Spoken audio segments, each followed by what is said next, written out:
I've been thinking a lot this week about my mom, and my mom's not here with us. She passed away back in 2008, so it's been several years.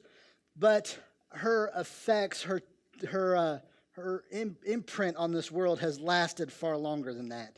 And so this morning I want to talk about a few things that my mama taught me, and I'm going to pass them on to you because I think that they're very good things. So this morning we're going to start off by looking at these 5 things that my mama taught me that I think will help us become better individuals, and as a consequence of that, become a stronger group of people seeking to follow Christ. Now, here's the first thing: is my mama taught me to invite God's presence into our life. Here's what would happen: we'd sit around the dinner table, and do your kids do this? That you sample the food before the prayer happens? Anybody?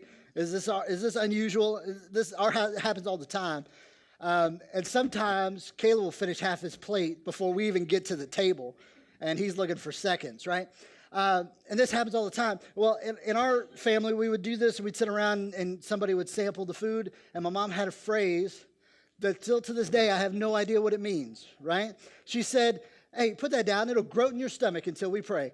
I don't know what the word groat means. I don't think it's in the dictionary. If anybody can find out, I would love to know. But it will groat in your stomach unless it's blessed, right? And that was a simple thing. It was an unusual phrase, but what she did is kept reminding us that, hey, we need to put God first. We need to pray about this. And praying over a meal is a simple thing. It's almost like a Christian habit, right? You may even have a prayer that you have said the exact same way for 35 years, blessing over your food. But here's what it really is. It's not just a simple prayer over a food. We say thank you for the provision that God's given us, but what we're really doing is we're acknowledging God even in the simplest, most mundane things of life.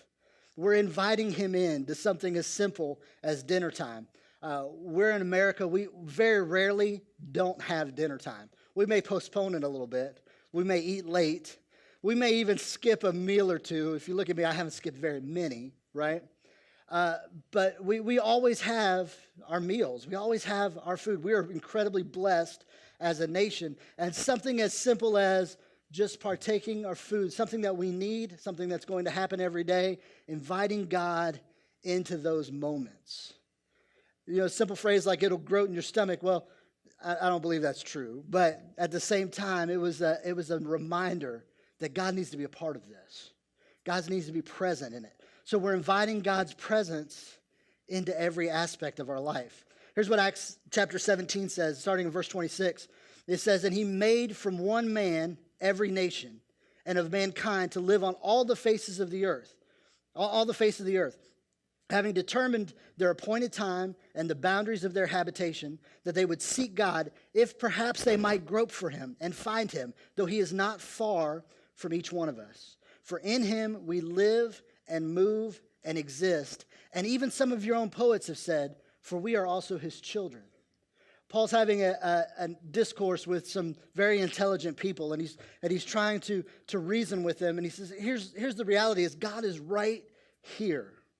He is right here with us. And we're not invoking the presence of God. You already have the presence of God. What we're doing is we're acknowledging that he's there, and we're inviting him into the smallest things in our life. Because if he becomes part of the smallest things, then it's only second nature that he's part of the big things that happen. And so we continually invite him in, we continually acknowledge his presence, and we continually allow him to guide and direct our lives. Let me give you a couple ways that we can start doing this.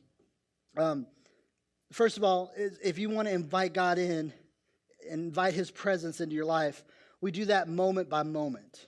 And what I mean by that is it has to happen while things are going on.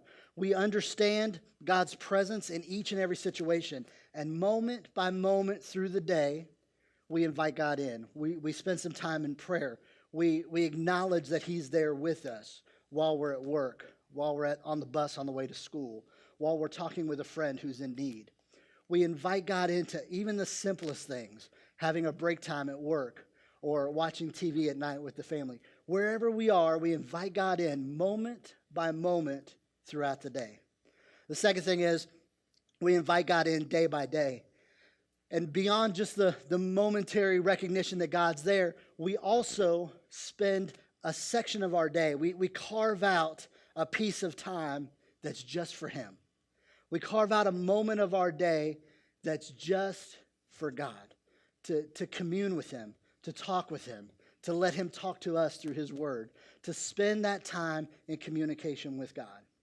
So moment by moment, day by day, and also if we want to invite God's presence into our life, we do that year by year. As we look at the future and we strive for God's plan for us, that we look at what God's plan is, and we believe that He's guiding us in this certain direction. So we take steps toward that plan.